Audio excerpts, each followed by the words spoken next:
Fine-tune your reverse-engineered brand.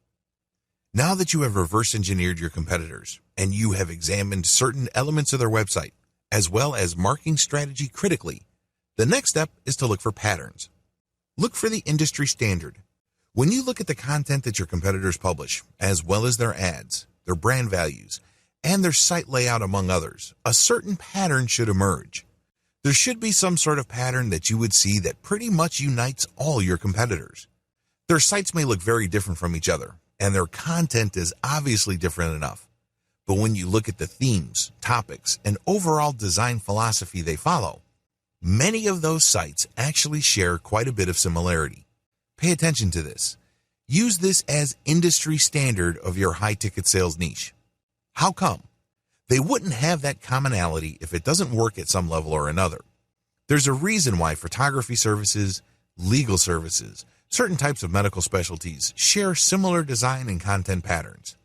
The reason, of course, lies in customer expectation. When customers see that service providers have websites designed a certain way, that's what they will look for. At the back of their mind, that is the industry standard. Look for this industry standard. Your own website, as well as marketing materials, content, and editorial policies and strategies should mirror the industry standard. In other words, when people end up at your website from search engines or social media or other traffic sources, they're not in for a shock. If they have been looking for the kind of merchandise or service you are advertising or promoting, they probably look at other websites pushing the same things. When they end up on your website, they know what to expect, because your website speaks the same graphical and content language as your competitors. This is the industry standard. You gain instant credibility and legitimacy when your website appears to be in the mainstream of your niche. The industry standard can only go so far. Please understand that when you adopt the industry standard, all you are doing is trying to get a head start. Compare this with starting from scratch. You don't know what you're doing. You don't have an idea. So you come up with something new, but that new design may be just so disconcerting and so random to people used to your niche that they may either ignore you or fail to take you seriously. None of these situations is good. This is why you need to get a head start by adopting the industry standard look and content policy. But after that, you have to fine-tune your specific look and content based on how your website actually performs. If you notice that the vast majority of your traffic is excited about a certain type of content, and pages containing the content tend to get more traffic, if you notice this pattern, then shift your content strategy towards that type of content. Drill deep. Become the established online authority for that type of content. This is how you customize your brand based on your actual experience. You're not going to stay with the industry standard. The industry standard just gives you a starting point. From this point onwards, you have to look at the actual performance of your website to help you chart its future. Build up your base and constantly ask for feedback.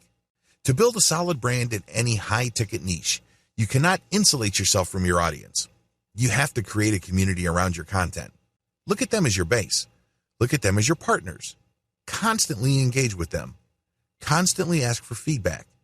Make them feel that they are co-creators of your website. Constantly optimize key parts of your online presence. On your website, constantly optimize your affiliate offers, product offers, content strategy, and mailing list recruitment strategy. Keep mixing it up and look at what works. The problem is if you believe that you just need to build a website and keep it the same way forever, you're not doing yourself any favors. You're putting yourself at a serious competitive disadvantage because, let's face it, most people do not do things right the first time around. There's always room for improvement. You can always optimize for greater results. This is why you have to constantly optimize the different key elements of your online presence. Are you offering the right products? Are you scaling your mailing list correctly? Are you filtering people correctly? Are you offering the right content? Are you recruiting people to your mailing list in the most optimal way? There's just so many places you can improve. Don't fall for the trap of thinking that your website is some sort of take it or leave it proposition. Let me tell you, if that's your mindset, most people would leave you. How would you know? Look at your bounce rate. If, for whatever reason, people do not detect the information or experience they are looking for, they're not shy, they will bounce out quickly. And not only would this hurt you as far as Google is concerned, it can also erode your brand's value on the internet. When people start to talk about your brand, it's very easy for them to sweep you under the rug and dismiss you as an afterthought. You don't want that to happen. What is the secret? Keep reading. Your secret sauce. Community. If you have read any kind of content marketing book, or if you have done any kind of affiliate marketing and researched what affiliate marketing specialists do, you probably have come across the word community several times. Community is just like the word love. People use it all the time, but the more they use it, the more it loses its meaning. I know it's sad, but it's true. You can't look at community as some buzzword. You can't look at it as just another marketing concept. It has to be real for your specific case. Unfortunately, nobody can do this for you. You have to jump in there. You have to engage with your community members and get them to become emotionally invested in your brand. How do you do this? Well, send updates where you ask people for their opinion and you give out freebies. Don't get nervous.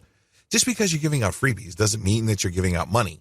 Believe it or not, in marketing survey after marketing survey, people respond less to dollar incentives than they do to moral or symbolic incentives. Believe it or not, simply giving out a graphic member of the month or mentioning their name in your next email update is enough to incentivize people. Regardless, you have to give them incentives for participating. Make them feel that they matter. I have seen many mailing lists give out updates where they mentioned everybody who would send in any feedback. Even if it's the most ridiculous feedback, even if it doesn't really add anything to the discussion, they still get acknowledgement and recognition. It is no surprise that those mailing lists tend to be successful because a lot of people on the list feel that they matter. They feel that they are being listened to. They feel that they are being validated by the brand that they support. If you are on mailing lists and one mailing list treats you like a complete nobody and you feel anonymous, while the other list mentions you and runs promotions or collaboration campaigns that excite you, which list would you rather stay on? Which list email would you rather check? Which list would you talk about with your friends? It's a no-brainer. When people feel like a number, or they are made to feel like they are another face in the crowd, they're not all that excited. They won't be motivated to become your brand's evangelist or provide testimonials for your brand. Please understand that this is crucial. Since you are dealing with high-ticket sales that involves very selective and very discriminating audiences, a little bit of fan support helps. In fact, it can mean the difference between perpetually struggling and becoming one of the top brands in your niche. Tap your fan base. They are not just your customers, they are your potential fans. Turn them from content readers and list squatters to your pumped up, energized, and enthusiastic fan base. Not only are these people more willing to buy whatever it is you're pushing, but they're also more willing to spread the word about your brand. How come? They feel emotionally invested. They feel connected. At some level or another, they are under the impression that they have skin in the game. Grow your brand around your community. This is probably the hardest part of this process because a lot of marketers are content to stop at the point immediately above this section. But if you truly want to take your brand to the next level, evolve your brand around your fan base instead of the other way around. This is the secret to sustainable brand power. If you want your mailing list to grow in value over time, build it around the needs of the people on your list. Hold contests, hold AMA sessions, hold photo contribution contests or projects. Ask individual members if you can turn them into case studies.